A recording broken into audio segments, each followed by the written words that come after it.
Hi అండి. ఎలా ఉన్నారు? అందరికీ చాలా చాలా థ్యాంక్స్ అండి.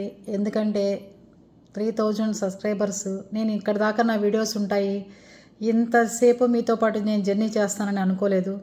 ఏదో క్యాజువల్గా అలా అలా అలా ఊరికే స్టార్ట్ చేసిన నేను, నా ఫ్రెండ్ ఒకళ్ళుండి అందరూ ఉంటున్నారు కదా, నువ్వు మంచిగా మాట్లాడతావు చేస్తావు కదా, నువ్వు ఎందుకని యూట్యూబ్ స్టార్ట్ చేయొచ్చు కదా, ఎందుకు అలా లోన్లీగా ఫీల్ అవుతున్నావు అని చెప్పి, నేను కోవిడ్తో రికవర్ అవుతున్న టైంలో ఏదో ఒక వ్యాపకం అనేది ఉండాలి అని చెప్పి ప్రజల్లో మనం ఇబ్బందులు హెల్త్ ఇష్యూగా మనం ఇబ్బందులు పడుతున్నప్పుడు ప్రజలు ఎలా ఉండాలి, పేరెంట్స్గా మనం ఎలా ఉండాలి అనేది నువ్వు చెప్పచ్చు కదా అని చెప్పి నా చేత యూట్యూబ్ స్టార్ట్ చేయించడం జరిగింది.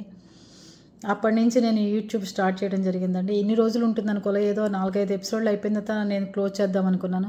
చాలామంది అన్నారు మా బంధువుల్లో కూడా, ఎందుకు నువ్వు యూట్యూబ్ స్టార్ట్ చేస్తున్నావు, ఇంట్లో పరువు ఎందుకు తీసుకెళ్ళి రోడ్డు మీద పెడుతున్నావు, అది ఇది అన్నారు.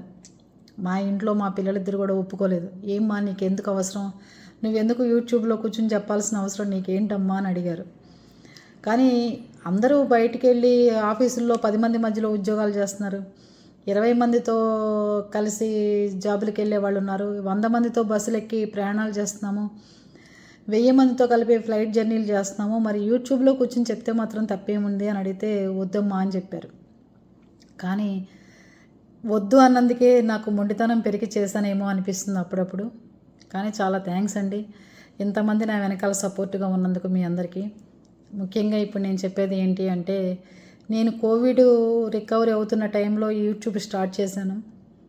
ఏం చేయాలి ఏంటి అర్థం కాని పరిస్థితుల్లో పిల్లల్ని ఏంటి ఇలా చేసాం, మన ఆరోగ్యాలు ఎందుకు ఇలా చేసుకున్నాం, అందరిలాగా ఇంట్లో ఎందుకు రికవర్ అవ్వలేదు, పిల్లలకి మనకి అకౌంట్లో డబ్బులు ఎంత ఉన్నాయి, ఆస్తులు ఎక్కడున్నాయి, లేకపోతే ఏమి ఎక్కడున్నాయి, బ్యాంక్ అకౌంట్ ఎంత, ఏమీ చెప్పకుండా మనం హాస్పిటలైజేషన్ అయినప్పుడు ఏదైనా మనకైతే పిల్లలు ఆల్రెడీ ఒంటరి వాళ్ళు అయిపోతారండి. కనుక పిల్లలందరినీ ఇప్పుడున్న పరిస్థితుల్లో ప్రతి ఒక్కళ్ళని ప్రిపేర్ చేయాలి మనం. బలానా చోట లాకర్ ఉంది, బలానా చోట పొలాలు ఉన్నాయి, బలానా చోట ఆస్తులు ఉన్నాయని చెప్పకపోతే వాళ్ళు రేపొద్దున ఇబ్బంది పడే పరిస్థితి వస్తుంది. మా కోవిడ్ వచ్చినప్పుడు పెద్ద బాబుకి సీరియస్ అయితే ఇంట్లో ఉండే బాబు పనిచేస్తున్న కాలేజీలోనే డాక్టర్గా పనిచేస్తున్నాడు, అక్కడే వాళ్ళ డాడీ కూడా జాయిన్ అయ్యారు. పిల్లాడిని ఒక్కడనే పంపిస్తే ఇబ్బంది అవుతుందని ఇద్దరికీ సీరియస్ అయ్యి 5 రోజులు హాస్పిటల్లో రికవర్ అవ్వలేక హైదరాబాదు బెడ్ల కోసం మా తమ్ముళ్ళు ప్రయత్నం చేసి ఎలాగోలా బెడ్లు సంపాదించి వాళ్ళిద్దరిని అక్కడ చేర్పించారు. పాత వీడియోలు చూసుకుంటే మేము ఎంత ఇబ్బంది పడ్డాం, ఎంత కష్టాలు పడ్డాం, హాస్పిటల్లో ఉండి ఎంత రికవరీ అయ్యాం, ఎలా అయ్యాం అనేది మీకు అర్థమవుతుంది. వాళ్ళకి వెళ్ళి వచ్చిన అంబులెన్సే మళ్ళీ నన్ను తీసుకెళ్ళి మళ్ళీ నేను జాయిన్ అవ్వడం జరిగింది 40 సాచురేషన్తో. 40 సాచురేషన్ ఉన్న మనుషులు ఎవరు బతుకుతారని ప్రపంచం దాకా తెలియదు, కానీ నాకు తెలిసిన బంధువర్గాల్లో బతుకుతారని ఎవరు చెప్పలేదు, ఆఖరికి డాక్టర్లు కూడా చెప్పలేదు. కానీ ఏదైతే ఎస్ఎల్జీ హాస్పిటల్ ఉందో వాళ్ళు నన్ను బతికించి బయట వేశారు. అర్థమైందండి. ఆ టైంలోనే మేము ఒక పర్సు కానీ ఒక ఏటీఎం కార్డు కానీ ఏమీ తీసుకెళ్లకుండా కట్టుబట్టలతో ఇంట్లో ఉన్న నైట్ డ్రెస్సులతోనే అందరం అంబులెన్స్లు ఎక్కేసాం, రూపాయి బిళ్ళ తీసుకెళ్లకుండా. తమ్ముళ్ళు అనేవాళ్ళు ఉన్నారు కాబట్టి, అందుకే అంటారు చూసారా, తోడబుట్టిన వాడు ఎప్పుడైనా సరే ఎదురుకనేవాడు, బతకోరిన వాడే బావమరిది అని. బావమరిది లేని సంబంధాలు పూర్వం రోజుల్లో ఇచ్చేవాళ్ళు కాదు. ఎందుకు అంటే ఇప్పుడు చూడండి, చెల్లిలో అక్కలో ఉంటే వాళ్ళకి లిమిట్స్ ఉంటాయి, వాళ్ళ హస్బెండ్ని కాదని చేసేవి ఉండవు, వాళ్ళకి కొన్ని కారణాలు ఉంటాయి, వాళ్ళు మన ఇంట్లో పెట్టుకుని చేయలేని పరిస్థితులు బోల్డ్ ఉంటాయి. అదే తమ్ముళ్ళు అనుకోండి, ఖచ్చితంగా బావగారు అక్క బతకాలి అనే కాన్సెప్ట్తో వాళ్ళు ప్రయత్నాలు చేస్తూ ఉంటారు. వాళ్ళ స్థాయికి మించి, వాళ్ళ శక్తికి మించి వాళ్ళు మమ్మల్ని బతికించి బయట వేశారు. వాళ్ళు చేసిన దానికంటే కూడా వాళ్ళ ఇంట్లో పిల్లలు 5 ఏళ్ల వాళ్ళు, 10 ఏళ్ల వాళ్ళు, 15 ఏళ్ల వాళ్ళే పిల్లలు. వాళ్ళు అంత ఇదిగా ఉన్న మేము కోవిడ్ టైంలో మమ్మల్ని ఇళ్లలో పెట్టుకుని సెకండ్ వేవ్లో మమ్మల్ని బతికించి బయటేశారు. వీళ్ళందరికంటే కూడా మరదళ్ళు ఒప్పుకోవటం గొప్ప కదా. సొంత తల్లిదండ్రులు చచ్చిపోతేనే అంత్యక్రియలకు వెళ్ళని కొడుకుల్ని, పిల్లల్ని అందరినీ చూసాం. ఎందుకంటే కోవిడ్ టైము రూల్స్ ప్రకారం మీరు వెళ్ళకూడదు, మేమే దహనాలు చేస్తామని చెప్పి ఆ రోజు బీభత్సంగా బయటంతా గందరగోళాలు చేశారు. కానీ ఒకటి చెప్పండి, వెళ్ళిపోయిన వాళ్ళు ఎప్పుడు తిరిగి మనకు కనపడరు. శ్మశానంలో కాపరి ఉండి అంత్యక్రియలు చేస్తుంటే అతనికి ఏం కాదు, అంబులెన్స్ డ్రైవర్లకి ఏం కాదు, నర్సులకి ఏం కాదు, ఆయమ్మలకి ఏం కాదు, ఆ? డాక్టర్స్కి ఏం కాదు, కానీ కూతుర్లుగా కొడుకులుగా మనకేమవుతుంది చెప్పండి. చాలామంది అలా అంత్యక్రియలకు వెళ్ళలేకపోవడం, మేము ఉన్నప్పుడు సెకండ్ వేవ్లో చాలా ఘోరాతి ఘోరంగా ప్రపంచం అంతా మారిపోయిన సందర్భాల్లో మా తమ్ముళ్ళు మమ్మల్ని చేరతీసి ఈరోజు మేము ఇలా ఉండి మీతో మాట్లాడుతున్నాను అంటే అదంతా వాళ్ళు చేసిందేనండి ఖచ్చితంగా. ఇంకోటి ఏంటి అంటే వాళ్ళ వెనకాల పెద్దవాళ్ళు ఎవరు లేకపోగా మా నాన్నగారు కూడా ఆల్రెడీ ఆయన కూడా సిక్ అయ్యి ఆయనకు కూడా కోవిడ్ పాజిటివ్ వచ్చి ఆయన కూడా పెద్ద హాస్పిటల్లో వేరే చోట ఆయన కూడా మాలాగా ట్రీట్మెంట్ తీసుకుంటున్నారు. వెనకాల ఎవరున్నారు? ఎవ్వరు లేరు. బంధువులకు ఎవరికన్నా చెప్పామా? చెప్పలేదు. ఎందుకు అంటే ముందు రికవర్ అవ్వాలి వీళ్ళు, రికవర్ అయిన తర్వాత ఎవరికన్నా చెప్దామనే కాన్సెప్ట్లో ఇలా ఉన్నారండి. అప్పుడు నాకు హాస్పిటల్లో కొంచెం కొంచెం తెలివి వస్తున్నప్పుడు అనుకున్నాను, పిల్లల పరిస్థితి ఏంటి, వాళ్ళకి ఎక్కడ ఏమున్నాయో ఏమీ తెలియదు. తమ్ముళ్ళకి ఆ రోజు ఎందుకు మామూలుగా మాట్లాడుకుంటాం, మామూలుగా అన్ని మాటలు మాట్లాడుకుంటాం. ఏమి ఎక్కడున్నాయో ఏంటో, పిల్లలకి ఏంటో, ఆస్తులు ఏంటో, అప్పులు ఏంటో ఏమి చెప్పకుండా మన దారిని మనం వెళ్ళిపోతే ఎవరు బాధ్యులు చెప్పండి. మన ఆస్తులు ఎంత బాధ్యులో మనం ఇచ్చే అప్పులకు కూడా అంతే బాధ్యత అని చెప్పి మన పిల్లలకి ఏ రోజైతే అందరూ చెప్తారో మనకి ఇచ్చిన వాళ్ళు కూడా అన్యాయం అవ్వకుండా ఉంటారు. ఇంకోటి చెప్పమంటారా, కోవిడ్ వచ్చినప్పుడు మనం ఎవరైనా మన దగ్గర ఎంత ఉందో ఎదుటి మనిషికి అంతవరకే సహాయం చేస్తాం. మా విషయంలో కోవిడ్ వచ్చిన దగ్గర నుంచి మా అపార్ట్మెంట్లో వాళ్ళు కానీ, హాస్పిటల్లో బాబు ఫ్రెండ్స్ కానీ, మా తమ్ముడు ఫ్రెండ్స్ కానీ, బంధువులు కానీ ఎవరైనా కానీ పాజిటివ్గా రెస్పాన్స్ వచ్చింది తప్ప మా విషయంలో ఎక్కడ ఇంత నిర్లక్ష్య భావం కనపడలేదండి. ఆఖరికి మేము ముగ్గురం చనిపోతామని తెలిసే అందరూ తీసుకొచ్చి మా మీద డబ్బులు పెట్టి మమ్మల్ని హాస్పిటల్లో జాయిన్ చేసి మా తమ్ముళ్ళు వెనకాల ఉండి మమ్మల్ని కాపాడి బయటికి తీసుకొచ్చారు. ఇదంతా ఎందుకు చెప్తున్నా అంటే కోవిడ్ స్టార్ట్ అవుతున్నప్పుడు మనుషుల్లో ప్రవర్తనలో మన వెనకాల లేకపోతే బంధువులు అన్నవాళ్ళు ఎంత దయానికంగా ఉంటుంది. చిన్నబాబు అప్పుడు ఇంటర్ సెకండ్ ఇయర్ చదువుతున్నాడు. వాడికి ఏమీ చేత కాదు, ఓన్లీ అన్నం కలిపిస్తే స్పూన్ వేసుకుని పబ్జీ గేమ్ ఆడుకుంటూ తిని చక్కగా ఉండే మనిషి ఉన్నట్టుండి వాడికి హైదరాబాద్ వాతావరణం, ఈ హాస్పిటల్లో బెడ్లు దొరకపోవడం, మామయ్యలు ఇబ్బంది పడటం, ఆ అమ్మా నాన్న లేకపోవడం, వాడి బాధ ఎవరికి చెప్పుకోవాలో తెలియకపోవటం, ఆఖరికి డ్రైవర్ల దగ్గర నుంచి కూడా మమ్మల్ని వదిలేయకుండా ఇప్పుడు తప్పించుకోవచ్చు ఎవరైనా, మా పనులున్నాయి సార్ మేము అక్కడ దాకా వచ్చి ఉండలేమని చెప్పి ఎవరైనా తప్పించుకోవచ్చు. ఎవ్వరూ తప్పించుకోకుండా ప్రతి ఒక్కళ్ళు పాత్ర, మేము బతకడానికి ప్రతి ఒక్క పాత్ర ఉంది దాంట్లో. అదండి మనిషికి కావాల్సింది. అంతేగాని అరే వాడు అయిపోయాడు రా, వాడు పోయాడు, లేకపోతే వీడు పోతాడు, మనం ఎందుకు ఖర్చు పెట్టడం, ఈ రకమైన మెంటాలిటీ కాకుండా ఏ మనిషి అయినా హాస్పిటలైజేషన్ అయినప్పుడు వాళ్ళ వెనకాల ఎంత భరోసాగా ఎంతమంది నిలబడితే వాళ్ళు అంత బతికి బట్టకడతారండి. ఇది నిజం. ఇంకోటి చెప్పమంటారా, అందరూ మోర్లకి వెళ్ళారు, స్పెన్సర్లకు వెళ్ళారు, డీమార్ట్లకి వెళ్ళారు. బంధువులు ఎవరన్నా చనిపోయారన్నా, బంధువులకు ఒంట్లో బాగోలేదన్నా, లేకపోతే సొంత బంధువులు ఎవరికన్నా అయిందన్నా కూడా అక్కడికి వెళ్ళటానికి కూడా ఎవరు సాహసించలేదు. అవునా కదా? కానీ ఇవన్నీ ఒక్కసారి మనం గతం అంతా ఆలోచించుకోండి. ఇప్పుడు కరోనా ఉందన్న ఎవడన్నా మాస్క్ పెట్టుకుంటున్నాడా? ఇదే ధైర్యం మనకు అప్పుడు ఎందుకు రాలేదు?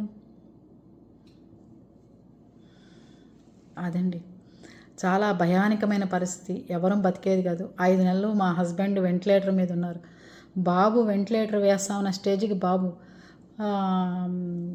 ఫాదర్కి షుగరు, హెవీ షుగర్ ఉంది, ఆయన హాస్పిటలైజేషను. ఇంట్లో అంతా బెడ్లతో నిండిపోయి నర్సులు, కాన్సన్ట్రేటర్లు, మా ఇల్లే ఒక హాస్పిటల్ వాతావరణంగా ఉంది తప్ప ఒక పేషెంట్కి, రికవరీ అయ్యే పేషెంట్కి ఎవరు లేరు. అందరు కాన్సన్ట్రేటర్లు పెట్టుకోవడం, పడుకోవడం, అందరికి మిక్సీల్లో పెట్టి స్పూన్లతో పట్టాలి జ్యూస్ లాగా తినే ఫుడ్ని.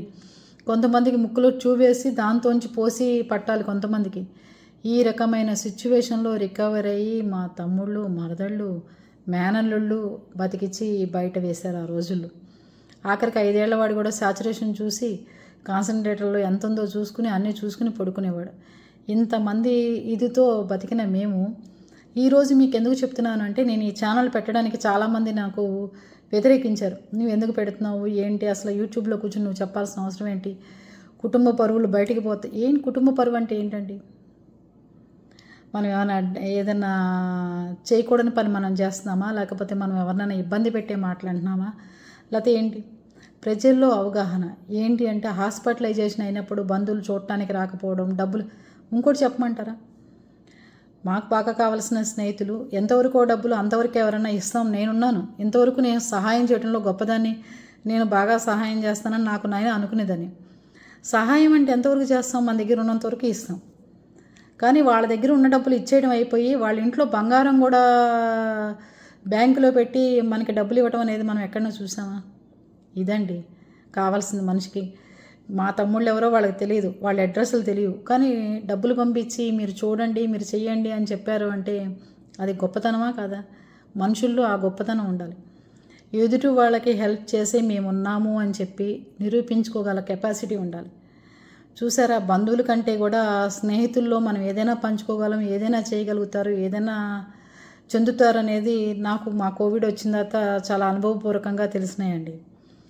రెండోది, మీ అందరికీ ఇంకో విషయం ఏం చెప్పాలి అంటే, మనం చాలామంది అనుకుంటుంటాం వాడికి కరోనా వచ్చింది, మనం ఎప్పుడే రికవర్ అవుతున్నాం, మనం హాస్పిటల్కి వెళ్తే మనం ఏమైనా సిక్ అవుతాం.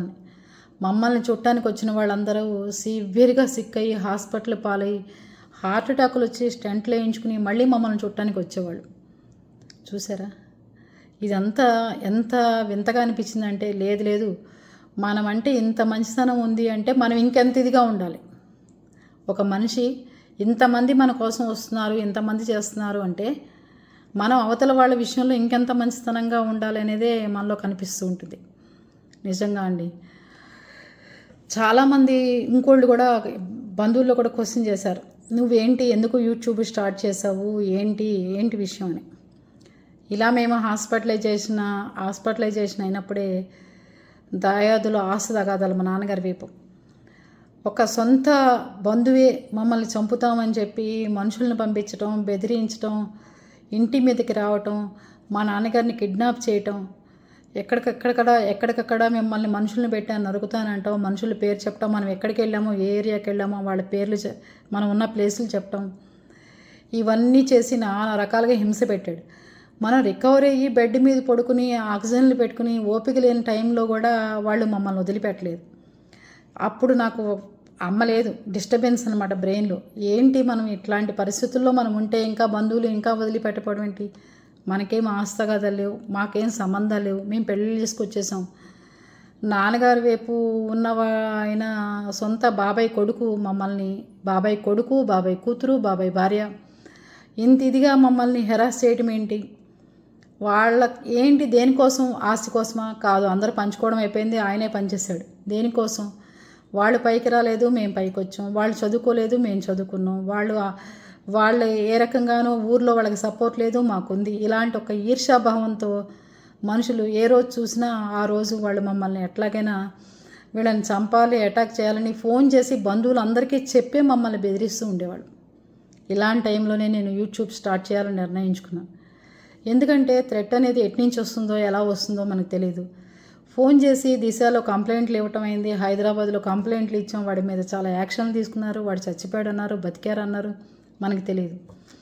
అందుకే ఒక మీడియా అనేది ఒక చేతిలో ఉంటే వాడు ఏ రోజన్నా మన మీద అటాక్ చేసినా చెందినా అన్నీ ఉంటాయి అనే దాంతోనే నేను యూట్యూబ్ స్టార్ట్ చేశానండి.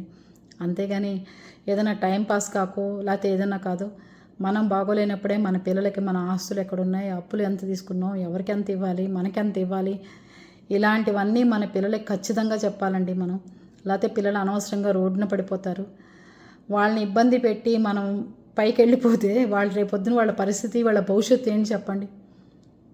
అందుకని ప్రతి పిల్లలకి ప్రతిదీ తెలిసి వాళ్ళ కష్టంతో బాధ్యతతో పెరిగేటట్టు మన పిల్లల్ని మనం తయారు చేసుకుంటే ఇలాంటి ప్రళయాలు వచ్చినప్పుడు పిల్లలు కూడా ఇబ్బంది పడకుండా చాలా జాగ్రత్తగా పద్ధతిగా పెరుగుతారు. ఇదంతా మీకు ఎందుకు చెప్తున్నానంటే, ఒక కోవిడ్ అనే ఒక మహమ్మారి ఎంతోమంది ఇళ్లల్లో ఎంతోమందిని లేకుండా ఎంతోమంది ఫ్యామిలీలు చిన్నాభిన్నమైపోయేటట్టు చేసింది. మాలాగా ఎవరన్నా రికవర్ అయ్యి ఇంట్లో అందరూ రికవర్ అయిన వాళ్ళు చాలా అరుదుగా ఉన్నారండి. ఒకవేళ రికవర్ అయినా కూడా చాలామందికి సైడ్ ఎఫెక్ట్స్ అని అవని ఇవని చాలా వచ్చినాయి. ఆ రోజుల్లో నేను చాలా డిస్టర్బ్ అయ్యేదాన్ని. అమ్మో ఇప్పుడు ఏంటి, మనం ఎక్కువ నడిస్తే ఏమైనా హార్ట్ అటాక్ వస్తుందా, ఎక్కువ పని చేస్తే ఏమైనా వస్తుందా, ఈ రకమైన డిస్టర్బెన్స్తో నేను చాలా రోజులు కొంచెం టెన్షన్ ఫీల్ అయ్యేదాన్ని. అలాంటప్పుడే నేను యూట్యూబ్ స్టార్ట్ చేసి కొంచెం మైండ్ డైవర్షన్ అయ్యి ఉంటుందని చెప్పి స్టార్ట్ చేశాను. ఓకేనా అండి, బాయ్ అండి.